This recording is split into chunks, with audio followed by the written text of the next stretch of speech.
لە نیعمەتە خۆشەکانی بەهەشت چییە؟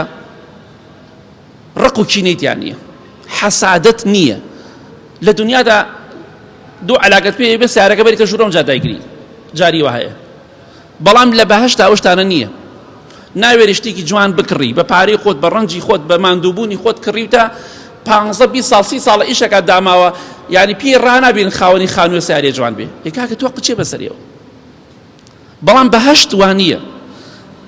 خوای گەورە دەفەرمێ وەنەزەعنا ما فی صدورهم من غل، ئەوەی ڕق و کینە و حەسادەت بێ غیرە بێ لە ئەهلی بەهەشتا نییە. یەک کەسێک حەسادەت بە کەسێکی بەرامبەری خۆی نابە ئەگەر 1000 پلەل و بەرسر بێت، بەڵام لە دنیادا وا نییە. کەواتە ئەوەیەکێ لە خۆشیەکانی بەهەشتا ڕق و کینە نێت، چونکە ڕق و کینە و حەسادەت مرۆڤ لە ناو دەبە. مرۆڤی حەسوود بەردەوام خەمبارە، بەردەوام بێتاقەتە، بەس بی دە خەڵکە کاتەوە.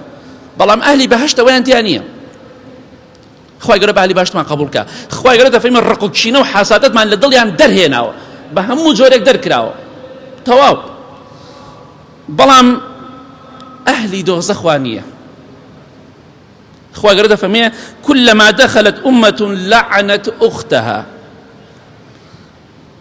هەر کاتێک کە کۆمەڵێک دەڕاتە دۆزەخەوە لعنەت لەو کانی تر دەکەن.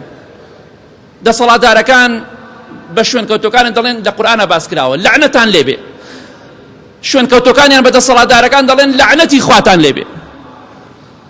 دەسەڵاتدارەکان قسە بە بێدەسەڵاتەکان دەکەن، بێدەسەڵاتەکان دەڵێن خوایان نەفرەتیان لێ بکەن، لە دنیادا ئەمانە بوونە هۆکاری دوورخستنەوەی ئێمە لە ڕێگای خوا.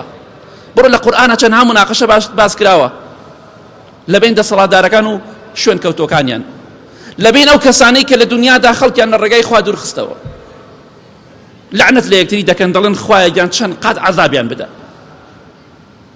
لا مرحبا بكم، لا مرحبا بكم، دەڵێن قەت مەرحەباتان لێ نەبێ، خوا نەفرەتان لێ بکە کە ئێمەتان گەیانە ئەم ڕۆژە.